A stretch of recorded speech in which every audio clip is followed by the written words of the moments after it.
प्रधानमंत्री नरेंद्र मोदी ने महाराष्ट्र में वाधवन बंदरगाह का शिलान्यास किया। 77,000 करोड़ की इस परियोजना के साथ ही देश भर में 1,560 करोड़ की 218 विभिन्न मत्स्य पालन परियोजनाओं का उद्घाटन और शिलान्यास भी किया गया। पीएम मोदी ने अपने संबोधन में कहा कि वाधवन बंदरगाह देश के व्यापार और औद्योगिक प्रगति का एक बड़ा केंद्र बनने जा रहा है। अब तक लोग इस क्षेत्र को यहाँ के किलों से जानते थे, लेकिन अब अत्याधुनिक बंदरगाह से भी इसे जाना जाएगा।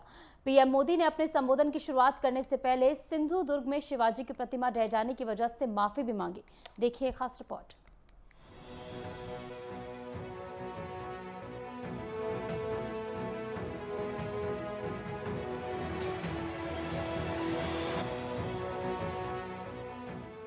पीएम मोदी ने आज महाराष्ट्र के पालघर में 76,000 करोड़ की लागत की वाधवन बंदरगाह की आधारशिला रखी। इसके साथ ही 1,500 करोड़ की 218 मत्स्य पालन परियोजनाओं का उद्घाटन और शिलान्यास किया।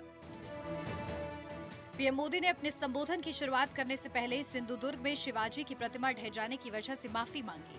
उन्होंने कहा कि शिवाजी उनके लिए आराध्य देव की तरह है। पीएम मोदी ने कहा कि कुछ लोग सावरकर की महान क्रांति और त्याग को याद करने के बजाय उन्हें गाली देते हैं।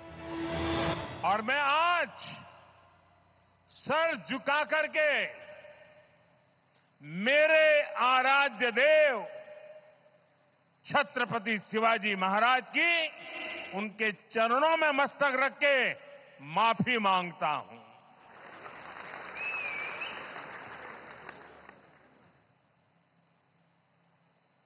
हमारे संस्कार अलग है।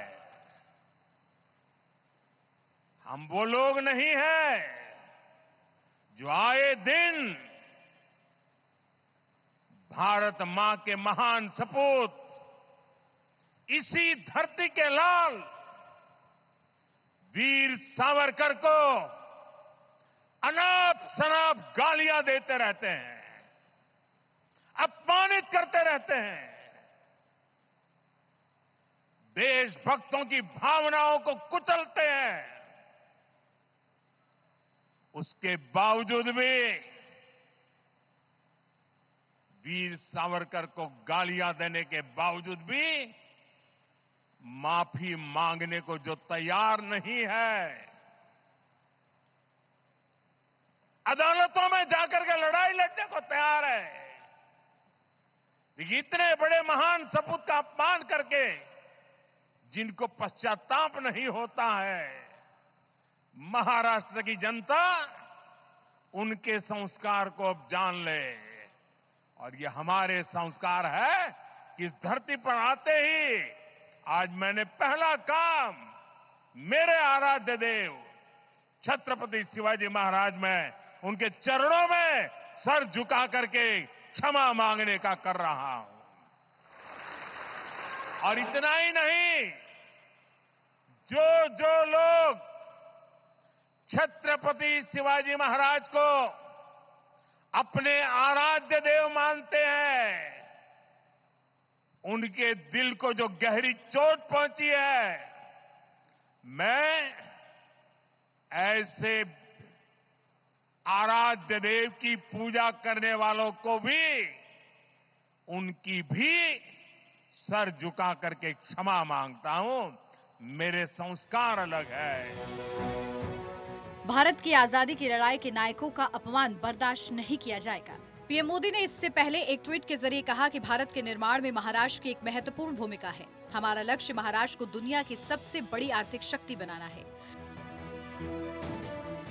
महाराष्ट्र के वाधवन में एक महत्वपूर्ण बंदरगाह विकसित करने से आर्थिक प्रगति को बढ़ावा मिलेगा।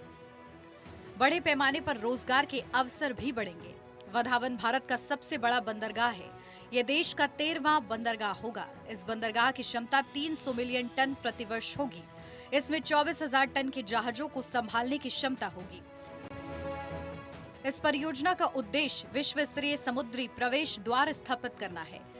पालघर जिले में दहाड़ू के पास स्थित वाधवन बंदरगाह भारत में गहरे पानी में स्थित सबसे बड़े बंदरगाहों में एक होगा और इसके माध्यम से अंतर्राष्ट्रीय समुद्री परिवहन के लिए सीधा संपर्क होगा। यह बंदरगाह अत्याधुनिक प्रौद्योगिकी और बुनियादी ढांचे से लैस होगा। यह सभी मौसमों के अनुकूल होगा। इस परियोजना के माध्यम से 12 लाख लोगों के लिए रोजगार की संभावना होगी। इसके साथ ही 1 करोड़ से अधिक अप्रत्यक्ष रोजगार की संभावना है। यही नहीं, भारत पूर्व यूरोप, मध्य पूर्व, अफ्रीका और अमेरिका के बीच चलने वाले बड़े जहाजों के लिए भी संभावना का केंद्र बनेगी। इससे स्थानीय उत्पादों के निर्यात और विपणन को बढ़ावा मिलेगा। इसके जरिए मत्स्य पालन को बढ़ावा मिलेगा। पीएम ने 360 करोड़ रुपए की लागत से मछली पकड़ने वाले जहाजों के लिए संचार सहायता प्रणाली की भी शुरुआत की।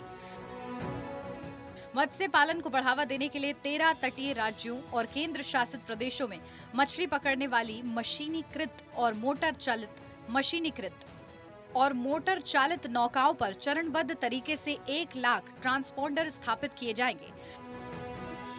मत्स्य पालन के लिए सुरक्षित लैंडिंग का ये केंद्र होगा। मत्स्य कृषि प्रणाली के लिए बायोफ्लाक और पिंजरा संस्कृति जैसी नई प्रौद्योगिकी का समावेश होगा। Test report, network 10।